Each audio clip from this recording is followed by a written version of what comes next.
மாண்புமிகு உறுப்பினர் முனைவர் கோவி செழியன் அவர்கள் பேச வருகின்ற மாண்புமிகு சட்டமன்ற உறுப்பினர் சுருக்கமாக இதை ஒட்டி மட்டும் பேசி வரவேற்ற அமைக. பேரவைத் தலைவர் அவர்களே, வெண்டாடி வேந்தர் தந்தை பெரியாரை வணங்குகிறேன். காஞ்சியின் மன்னன் கடமை கண்ணியம் கட்டுப்பாட்டை கற்றுத்தந்த பேராசான் அறிஞர் அண்ணாவை வணங்குகிறேன். என்னை கடலில் தூக்கி எறிந்தாலும் நான் கட்டுமரமாக வதைப்பேன், நீங்கள் சவாரி செய்யலாம் என்று தியாக உள்ளத்தோடு வாழ்ந்த முத்தமிழறிஞர் மூதறிஞர் டாக்டர் கலைஞர் அவர்களை வணங்குகிறேன். எங்கள் இயக்கத்தின் தலைவர் ஓய்வறியா உடைப்பாளி அண்ணன் தளபதி மு.க. ஸ்டாலின் அவர்களை வணங்குகிறேன். எங்களை இயக்குகிற தலைவர் எதிர்க்கட்சி தலைவர் எங்கள் ஆருயிர் அண்ணன் உதயநிதி ஸ்டாலின் அவர்களை வணங்குகிறேன். மாண்புமிகு பேரவைத் தலைவர் அவர்களுக்கும் முதலமைச்சர் அவர்களுக்கும் அமைச்சர் பெருமக்களுக்கும் முன்வரிசை தலைவர்களுக்கும் அனைத்து சட்டமன்ற உறுப்பினர்களுக்கும் என்னை 2011, 16, 21, 26 4 முறை திருவிடைமருதூர் தொகுதியிலிருந்து தேர்வு செய்து அனுப்பிய எனது தொகுதி மக்களுக்கும் மனமார்ந்த நன்றியை சொல்லி, பேரவைத் தலைவர் அவர்களே, முதலமைச்சர் அவர்களால் கொண்டு வரப்பட்டிருக்கிற தமிழ்தாய் வாழ்த்து பாடல் குறித்த தனி தீர்மானத்தை திராவிட முன்னேற்ற கழகத்தின் சார்பில் நான் வழிமொழிகிறேன், ஆதரிக்கிறேன். இந்த சொற்றொடரை நான் பயன்படுத்துவதற்கு காரணமாக இருந்த எங்கள் ஆருயிர் அண்ணன் கழகத்தின் தலைவர் தளபதி அவர்களுக்கும், வாய்ப்பினை வழங்கிய எதிர்க்கட்சி தலைவர் ஆருயிர் அண்ணன் உதயநிதி ஸ்டாலின் அவர்களுக்கும், சட்டப்பேரவை துணைத் தலைவர் மற்றும் கொறடா அவர்களுக்கும் திராவிட முன்னேற்ற கழகத்தின் சார்பினது நன்றியை தெரிவித்துக் கொள்கிறேன். மனோன்மணியம் சுந்தரனார் எழுதிய தமிழ்தாய் வாழ்த்து பாடல் 1891 தாயிரம் என்ற பாடலோடு எழுதப்பட்ட வரிகள். அருமையான சொற்றொடர்கள். இன்றும் இளமை குறையாத மொழி தமிழ் மொழி என்பதை நிரூபித்த பாடல்.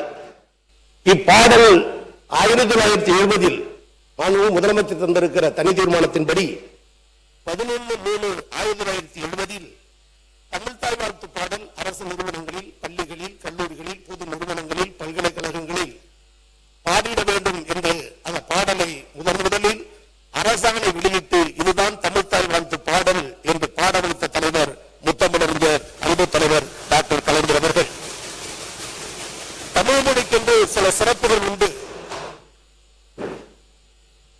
தாயை பழித்தவனை யார் தடித்தாலும் விடேன், தமிழை பழித்தவனை தாய் தடுத்தாலும் விடேன் என்று வீர பெருமை பேசுகிற தமிழர்களாகிய நாம் இன்னைக்கு தமிழ்தாய் வாழ்த்து பாடலுக்கு 3ஆம் இடம் என்று சொல்லுகிற பொழுதுதான் மிகுந்த அவமானத்துக்குரியவர்களாக மாறினோம்.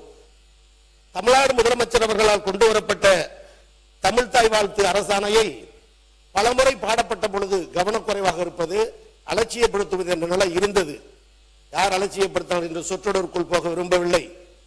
இதை அறிந்த முன்னாள் முதலமைச்சர் எங்கள் கழகத்தின் தலைவர் ஆருயிர் அண்ணன் தளபதி அவர்கள் முதலமைச்சர் வடித்திட்ட அந்த தனி தீர்மானத்தில் குறிப்பிடப்பட்டுள்ள தேதியின்படி 2021 டிசம்பர் 12 கட்டாயம் தமிழ்தாய் வாழ்த்து பாடல் பாட வேண்டும் என்று அரசாணை வெளியிட்டு அதை நிலைநிறுத்திய பெருமையும் திராவிட முன்னேற்ற கழகத்தை சாரும். அதனை தொடர்ந்து தமிழ் மொழி பெருமையை சொல்லக்கூடிய வகையில் நீசமொழி என்று பேசப்பட்ட தமிழ் மொழியை தேச மொழியாக்கி செம்மொழியாக்கியது அன்பு தலைவர் கலைஞர், திராவிட முன்னேற்ற கழகம். உலகத்தமிழ் மாநாட்டை நடத்தி உலகிற்கு தமிழின் பெருமையை சொன்னது அன்பு தலைவர் கலைஞர், திராவிட முன்னேற்ற கழகம். சென்னையில் செம்மொழி தமிழாய்வு நிறுவனத்தை கொண்டு வந்து தமிழ் மொழி சிறக்க அரிய பல பணிகளை செய்தது திராவிட முன்னேற்ற கழகம். கரந்தையில் பாடப்பட்ட அந்த தமிழ்ச்சங்க பாடல் இன்றைக்கு மனோன்மணியம் சுந்தரனார் பல்கலைக்கழகத்தில் வெந்த புண்ணில் வேல் என்பதை போல எந்த பாடலை இந்த உலகுக்கு யாத்து தந்தாரோ அந்த பல்கலைக்கழகத்தில் தாய்மொழியின் அடையாளமாக இருக்கிற தமிழ்தாய் வாழ்த்து பாடல் 3ஆம் இடம் தள்ளப்பட்ட வேதனை அனைத்து கட்சிகளும் கண்டித்த நிலையில் எங்கள் கழகத்தின் தலைவர் கடுமையான முறையில் கண்டித்தார், எதிர்த்தார். அதற்கும் ஒரு செயல் வடிவம் கொடுக்கக்கூடிய வகையில் தான் இன்றைக்கு தனி தீர்மானத்தை நாம் கொண்டு வந்திருக்கிறோம் என்பது இந்த சட்டப்பேரவை என்றைக்கும் நினைத்து பார்க்கும்.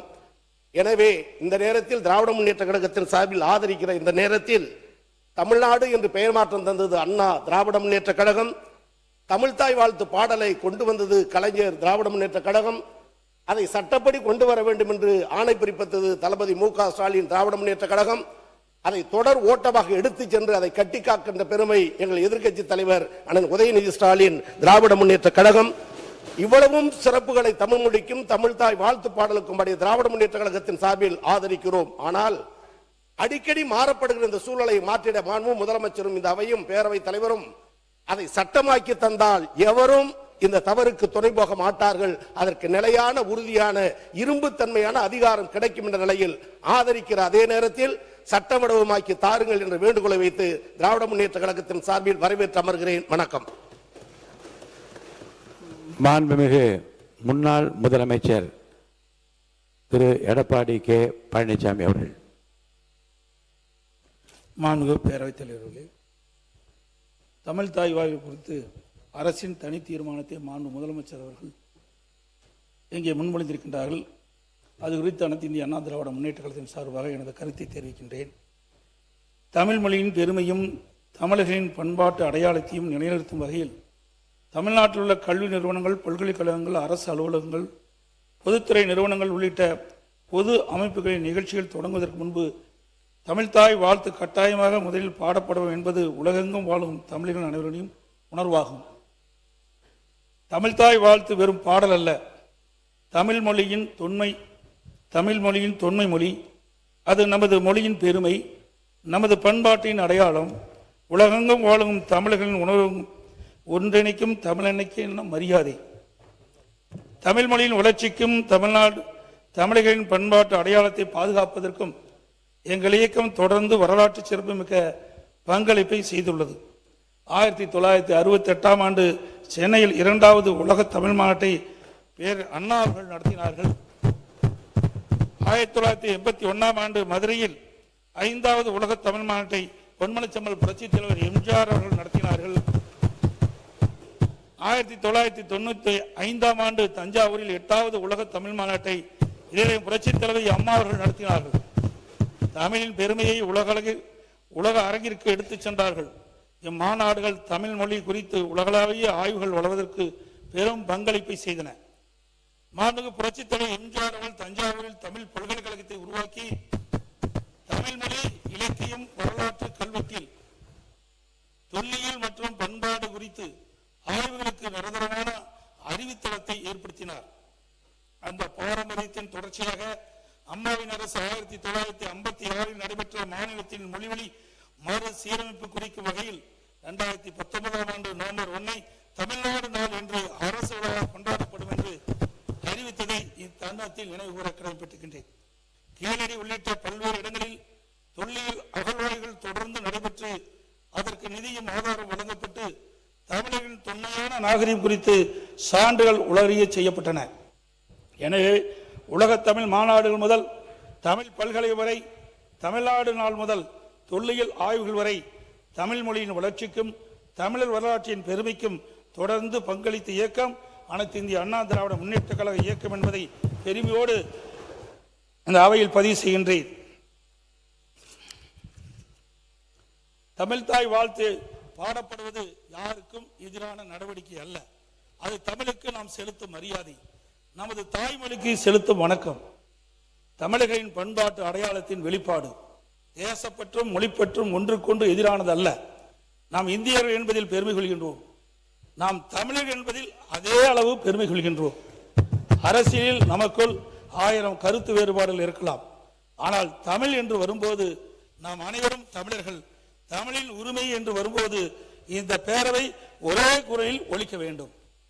அந்த அடிப்படையில் தமிழ்நாட்டில் அமைந்திருக்கும் அனைத்து கல்வி நிறுவனங்கள், பல்கலைக்கழகங்கள், அரசு அலுவலகங்கள், பொதுத்துறை நிறுவனங்கள் உள்ளிட்ட பொது அமைப்பின் நிகழ்ச்சிகளிலும் நிகழ்வு தொடங்குவதற்கு முன் தமிழ்தாய் வாழ்த்து கட்டாயம் முதலில் பாடப்பட வேண்டும் என்ற இந்த அரசின் தனி தீர்மானத்தை அனைத்து இந்திய அண்ணா திராவிட முன்னேற்ற கழகத்தின் சார்பாக முழு மனதோடு ஆதரிக்கின்றேன். தமிழ் வாழ்க, தமிழர் வாழ்க, தமிழ்நாடு வளர்க.